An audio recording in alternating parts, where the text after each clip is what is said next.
Hi, Isaac. Rabbi, good morning. It's so great to see you. Good morning. Good morning. Good morning. Very excited to get started.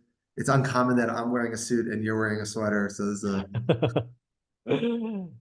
It's also so different that we're on Matthew. We finished two parables in Matthew 8, and seems like a different pace. So I'm excited to get started today. yeah, very exciting. The healing of Peter's mother-in-law, which is our third healing narrative. I'm sure we'll speak about why it shows up here as opposed to Luke and Mark, which it does show up elsewhere. But let's get started by reading it.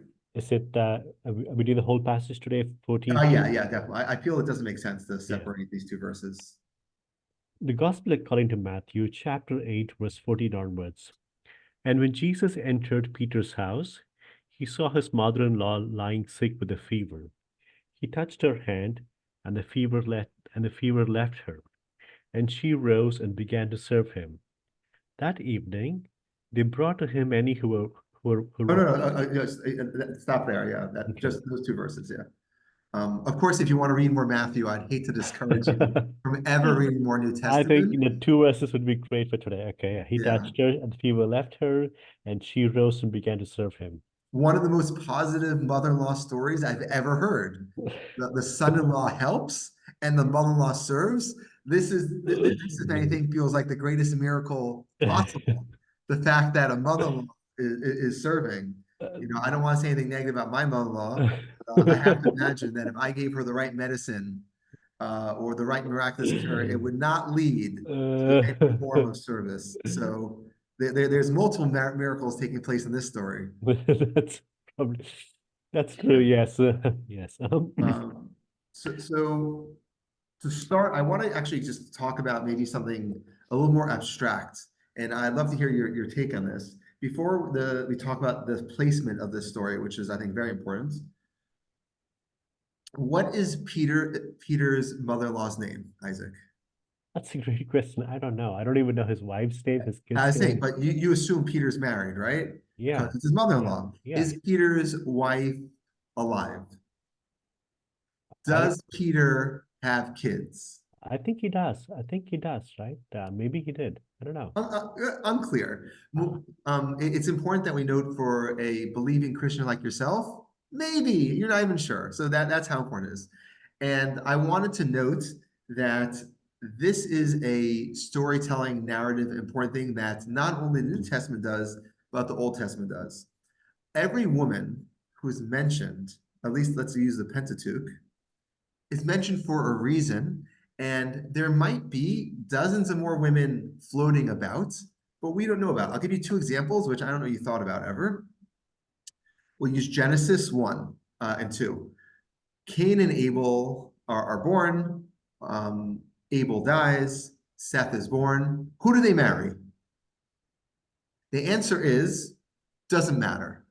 hmm. There's certain Midrashic traditions that say that they married, that each one of them came out with a twin or multiple twins or triplets, and they were able to marry them. But the biblical narrative in Genesis is only concerned about the things that it's concerned about. And I want to go also to the famous story, also in Genesis, of Dinah, daughter of Jacob and Leah, Hmm. that we're told that Jacob has 6 sons with Leah and then has the daughter Dinah. And we don't ever hear about, of the 12 sons, we only hear of one daughter, namely Dinah. And the reason we hear about her, because she's unfortunately raped by Hmm. Shem, and she's taken captive until she's freed by Simon and Levi. So that story that she's important or noted because of the narrative about her. And this is one of the interesting things I think about biblical narrative, that when we think of important females, an important female in a biblical narrative is a person who's part of the narrative. We're very rarely given the whole picture. Did Peter have sons and daughters? Maybe. Is his wife alive? You and I would probably think this is an integral part of the story. For example, it could have said when Jesus entered Peter and whatever Mrs. Peter's house, but it doesn't say that. The mother-in-law is the only one important, and we're not even given her name, even though we're given Peter's name, because biblical narratives, A, are very, very taciturn Hmm. about saying women's names. Biblical narratives don't focus on women's names or women's stories a lot of times. And number two, even when the woman is mentioned, a lot of times it's the mother-in-law. So I think it's a very important fact that we see throughout Genesis.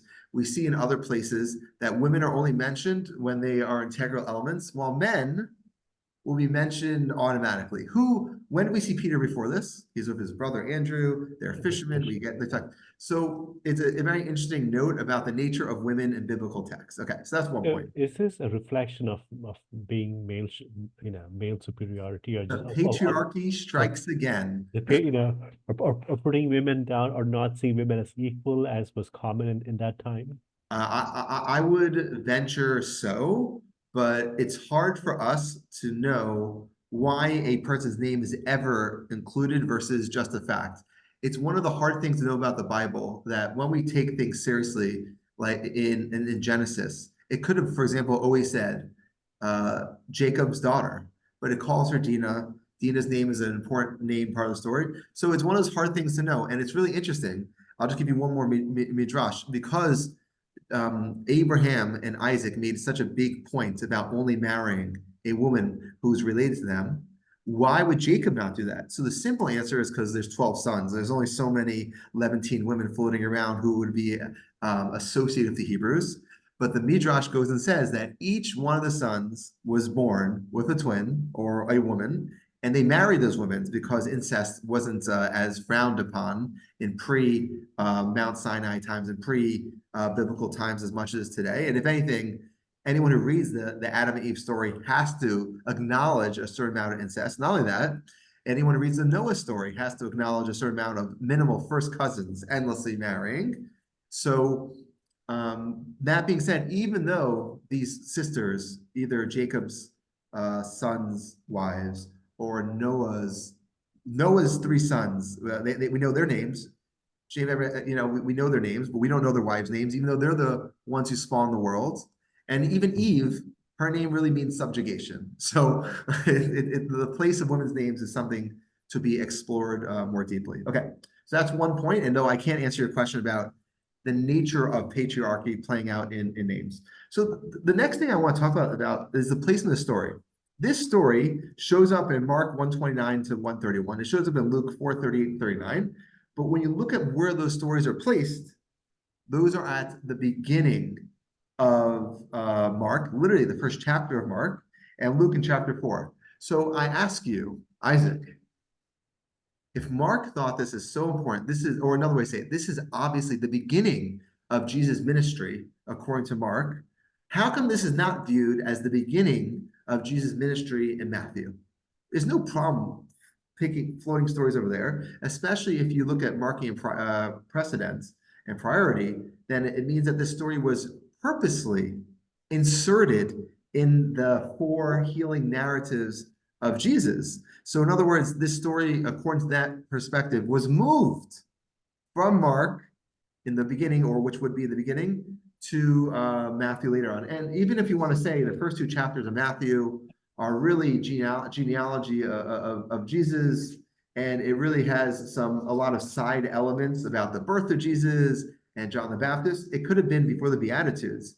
According to Mark and Luke, it's very clear this is happening in the beginning of Jesus' ministry. And over here, again, I don't know what beginning versus middle versus end. I mean, we know end, but it's very clear it's not beginning. So why do you think Matthew wanted us to have this story over here?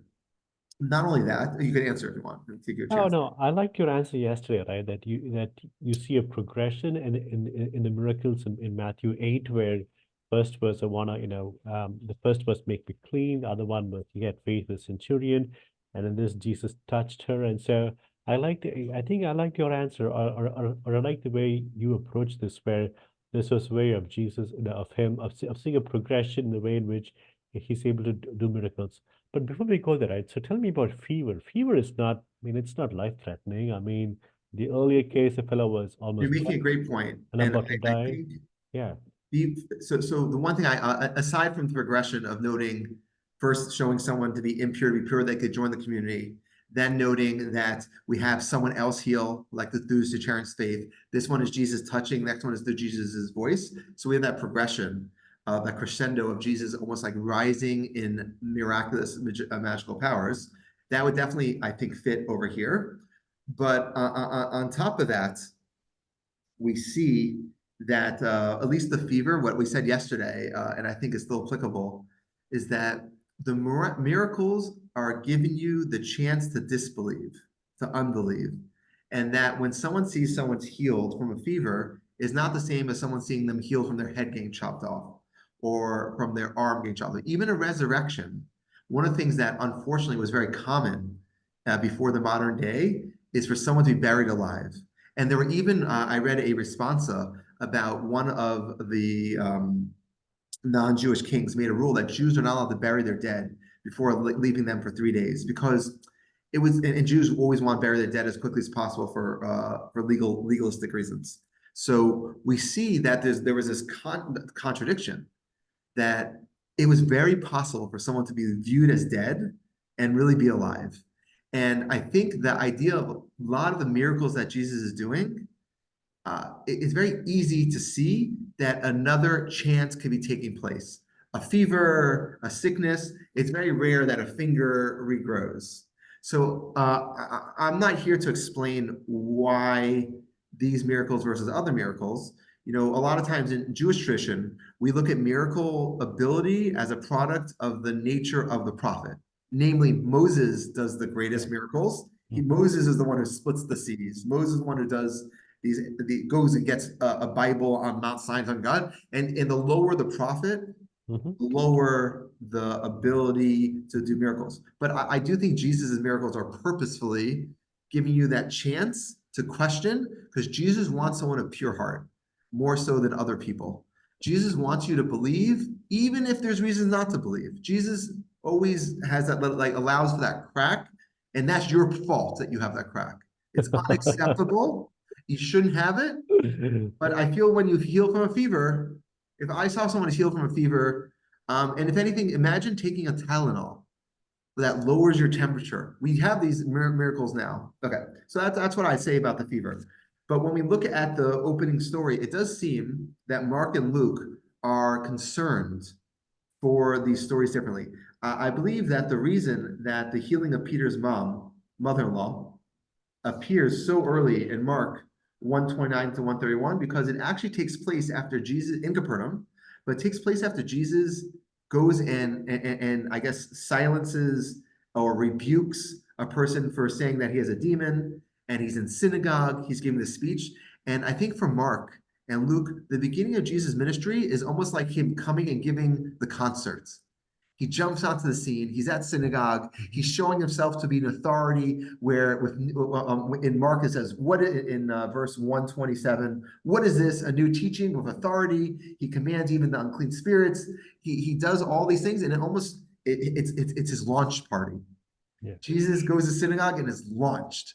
Mark has a sense of urgency, yes, and he went there, did this right away. But to your point, it's more the sense of Jesus as the prophet and the rock star. He went here, he did that, this happened right away. Right. And I think this kind of launch party for Jesus was necessary because it almost shows like this divine mission. He's launched onto the scene. But for Matthew, you don't need a launch party. Why? Because he has the divine birth. He has the three magi coming along. He has John the Baptist preceding. It was almost that when Matthew is written, they said, launch parties are great for current events in the newspapers. But if you're going to write a text that's going to be eternal and worried about the future for Christendom to understand, I need to start from the beginning. And you know what's interesting? The beginning was even before Jesus was born. Yeah. When Herod the Great was executing babies, we see almost that there's this progression, that there's this plan in history, and it's laying out there. And there's nothing magical about it as much as you see the divine hand guiding. Well, Mark is not interested in that. Mark has this rock star who jumps onto the scene and almost feels like how the people would have felt at that time, where Matthew doesn't care about how they felt. Matthew wants you to know how you should feel right now. Yeah. Okay. Yeah, I like on that note, I also liked, your perspective on fever, as in Jesus always leaves room for doubt. The You point better believe and not have those cracks, Isaac. which is to say that you're either part of Team Jesus or outside of it, there is no middle ground. And so, but that's an interesting perspective. So thank you. Okay, we actually have a ton more Peter texts throughout Matthew, but I thought maybe we should give an introduction to Peter a little bit. That we only touch Peter name or Simon in his Jewish name, or sometimes Petrus in his more Greek name, or Cephas in his more Greek name. But he's such an important character, and I'm sure that if you, I'll even ask you, when you think of Peter, Saint Peter. What do you think of, Isaac? What kind of impression does he give in the Christian ear? So, you know, so I think when we read Matthew 4, that's when you mentioned that Simon is his Jewish name, Peter is it's a Greek name, and it's so surprising the Bible focuses on the Greek name and not his Jewish name. I find that a bit interesting, at least in the Gospel of Matthew, because this is the first time he's addressed as Peter and not as Simon. In Matthew 4, he's addressed as Simon, who's also called Peter. So he's addressed as Peter there too, then. No, this is Yeah. So, but outside of that, Peter can come across as being impulsive, as in, he's not the cool-headed person like Matthew. He would be more like Mark, more like the Markian thing where I want to jump into it, get it done, do this, do that. That's the kind of person. That's the kind of person as he comes across based on the other gospels. so Isaac. Let's give you of the apostles. What number is he for you of favor? Where is he on the list? That's a great question, Rabbi. John is, I like John. I think John and Peter, right? Oh, Again, so he's like number two. yeah, number two, right? They come up, they're there all over the place, right? So I think Peter is interesting because he progressed over the course of his lifetime. As we read in some of the other parables and chapters to come, Peter had a big journey and he was able to grow along. And I find that so remarkably, again, quite remarkable about him. If you look at the person he was in Matthew 4 to who he will be the verses to come, there's just that progression, that yearning, that growth is something I've admired. But again, he can also be impulsive. Okay, Yes, he so has courage. He can also be a bit impulsive. But that's just part of the human So condition. I love how you're saying, so number two, which is very high, by the way, that's pretty high. I don't know how many people can name all the apostles. So I think like two, who knows all of them. But anyway, so number two is good. You're describing him as courageous and impulsive. Impulsive is generally viewed as, Simon and Levi in the blessing slash curse that Jacob gives on his deathbed to them, says that they had evil intentions, and he calls Reuben, the tribe of Reuben, impulsive. So he means it negatively. So impulsive is actually a word that generally has a negative connotation, but it shows you're like creative and innovative and strong. So it's interesting. It's a middle level word. Let me ask you, where do you think Jesus would put Peter? I don't know, Rabbi. I am not Jesus. I am not Jesus. Jesus will say there is no first or last. You're all equal. Oh, you're not Jesus, but the first next thing you say is, "Here's what Jesus would say." I don't know. I'm not Jesus. Okay. I don't want to attempt to So the imitate reason I Jesus. ask you Yeah. is Peter gets a very, very mixed rep in Matthew. I want to say that let's put aside the story right now here for a second, 8:14 to 15, and I want to give you four examples from chapters 16 through 26 of Peter. And I want to note something for you and see what you think. So here are the four stories that show up of Peter. And Peter is the rock. That's usually in 16:18 to 16:19. That's usually viewed as one of the most important texts for the Catholic Church. It shows that he's really one of the greatest of the apostles. So we have that on the one hand, and now we're going to go to the other hand. In verse 16, 22, 23, Peter told Jesus he wouldn't die, and Jesus called him what? Satan. And then we have in 17, 1 through 6, Peter kind of got freaked out, I don't, for lack of a better word, at the transfiguration. Obviously, James and John also got freaked out too, but a weird response. Him along with the other disciples in 17, 19 through 20. They didn't have enough faith to cast out the demons. And it's questionable. Why didn't he have enough faith already in chapter 17? And then chapter 26, Peter classically and famously nodded off while Jesus was fretting and being worried about his impending death. So because of that, there's, I think, in at least the academic world, this very mixed impression, which I think is very reflected in what you said, courageous, impulsive. That you have this super positive term and this less positive term. So some people view Peter as the person with the greatest failures of all the people in the New Testament. He sometimes can be viewed as one of the greatest failures on par with Judas. And the question is, why is he shown, at least in those four narratives? We can find more, let's be honest. Why is he shown in this courageous, impulsive, and the way you put it, or the way I'd put it, both a rock and quote unquote called Satan by Jesus? I want to throw out for you this guy, this academic named Robert Gundry. He's I think he's a professor emeritus at Westmont College, and he actually has a book called Peter, False Disciple and Apostate, according to St. Matthew. And in that book, he portrays Peter as a false disciple of Jesus, a disciple who went so far to apostatize. So what does Gundry say? He says that Matthew goes as far as he can to warn Christians against the loss of salvation through falsity exposing apostasy, and against the ongoing presence of false disciples in the church. Peter is the example of the unfavorable apostle to teach future Christians to not be that way. So I really enjoyed, I only read like snippets of the book, but I really enjoyed that perspective that we have some people, even in your words, we know that he's great, but we see there's cracks, there's holes, it's hard to understand. But Rabbi, so I look at this as just being human, right? So none of us are saints or sinners, right? We all have our impulses, we all have courage, and we also can be covered at the same time. Now Jesus, in some ways, is shown as being so perfect, as in this is the like he is who we want to be, as in the North Star. But Peter, to me, to your point, when I say he's both impulsive and courageous, it's being human, as in, and I can relate more to Peter than I can to Jesus or people who are perfect, because Peter was human. The days may fall apart, and so.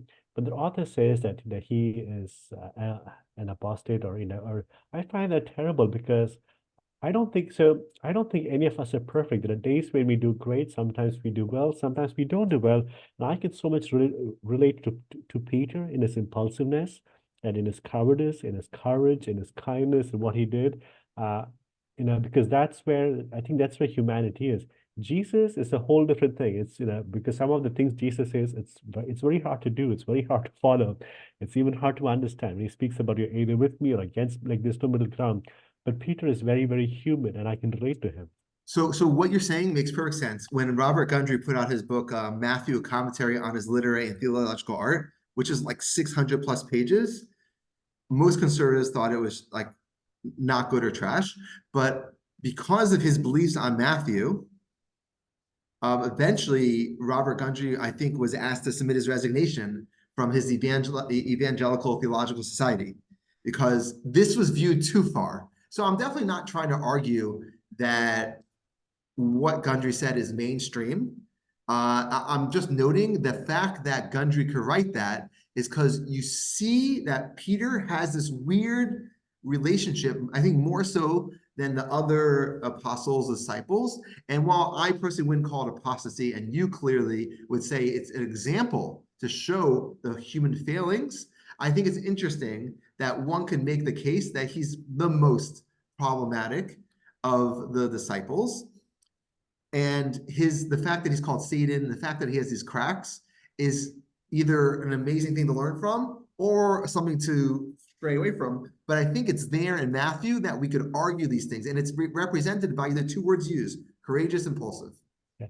So Rabbi, on that note, I would also add that just because the other disciples aren't mentioned, it doesn't mean that they were all perfect, right? So I think what it shows is that the Gospels go way above and way beyond the Gospels, or the four Gospels. They go above and beyond to describe Peter in ways they do not describe the other disciples, right? So, and Yes. so, and so that's striking as maybe Peter was special. He was the first disciple. Jesus called And him. even the stories I told you, Yeah. when I said 17:1-6, it's not only that Peter freaked out, James and John did too. And even in 17:19-20, it wasn't that he was the only one who didn't have faith to cast out demons. The other disciples couldn't either. So I was cherry picking a little bit the fact that he was included in those two with other people, but it does seem that there's a certain picking on Yeah. of Peter.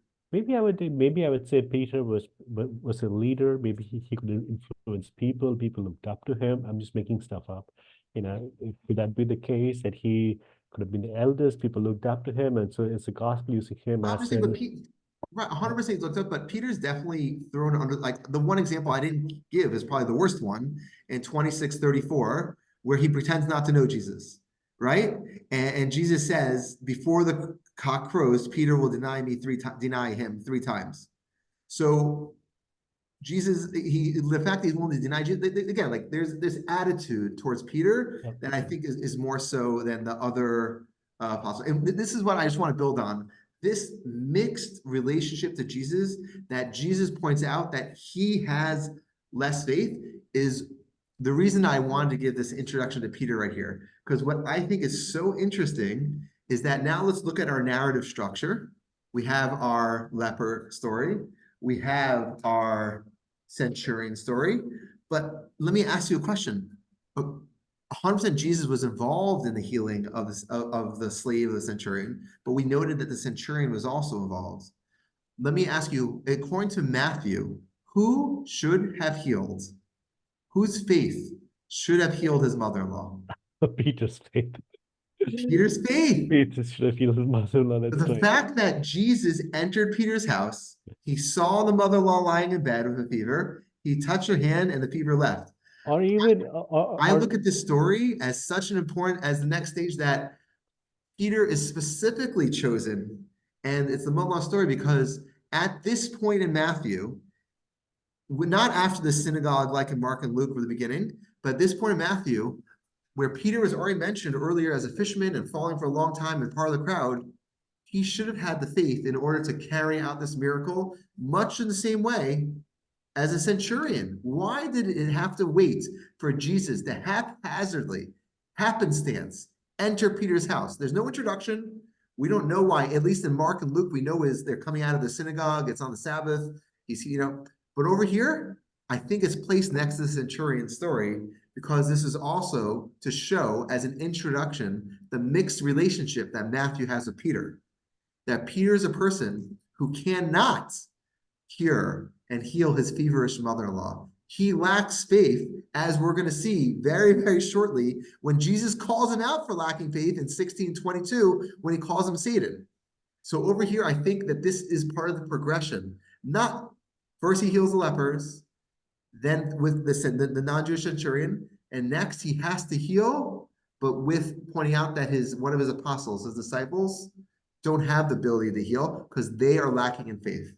Yeah, could be because I see that over the course of Peter's lifetime, at some point, later on, he's able to heal people.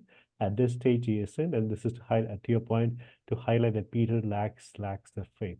Right. Okay. So I just want to one more point. Rabbi, but that's a great juxtaposition, right? So earlier point, he said with the centurion, just think, you believe it'll be healed, but here it's not there. Go, let it be done according to your belief. And here it doesn't happen. How come he doesn't say it to Peter? Because he can't say it to Peter. Okay. So really, really interesting. And the last point, I just want to tell you a story. I thought you'd like it. She got up and began to serve him. There's different translations, minister him, take it, whatever. So in Judaism, there's this thing called a meshamesh, which means to serve or to minister. And there's a friend of my family who served my wife's great-grandfather. He served him for 8 years. And in that situation, when he served him, it means he took care of some of his needs, but it didn't mean he was dressing him or feeding him. It really meant that he learned from his ways.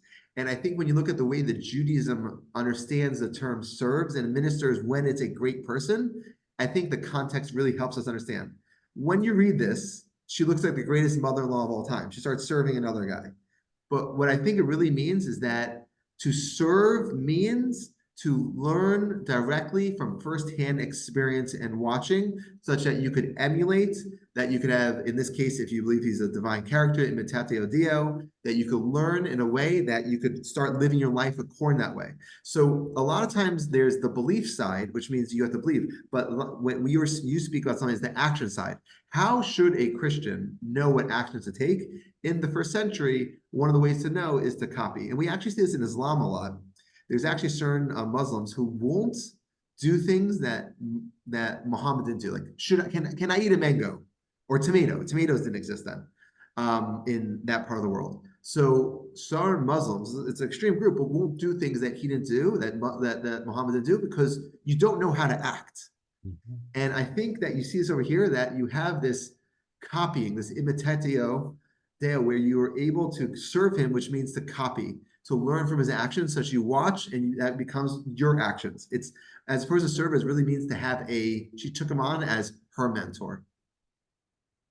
Would you say that she became his is this another way of saying that she became his disciple? Well, 100%, if you are mishamish, if you minister someone, not only you're a disciple, you're the highest level disciple. You're a kind of person who says that I need to watch how this person uses a toothpick to clean his teeth, because that's how I want to do it. So is this also a case of patriarchy? Because it does not explicitly say that she became his disciple, but saying that she followed, that she began to do. That would be another read, 100%. If anything, we'd have to do an analysis of all the times that Matthew and other synoptics use the word that this person now serves, and see if this is used specifically in a condescending fashion, which is what you're saying. Well, I'm saying it more in a positive fashion. Yeah. But yeah, I don't know. We definitely could do a word search and try to figure that out if we want. Okay, Isaac, on that note. Okay, Rabbi, on that note, thank you. This has been great. So Peter at right now doesn't have faith, and we get to see Not enough faith to do miracles. Not enough faith to do miracles. That's right. And same level as me. I think same level as Yeah. all of us. I'm Okay. trying to do the miracles. They haven't been coming about yet. Okay. Rabbi, on that note, have a great day. Thank you.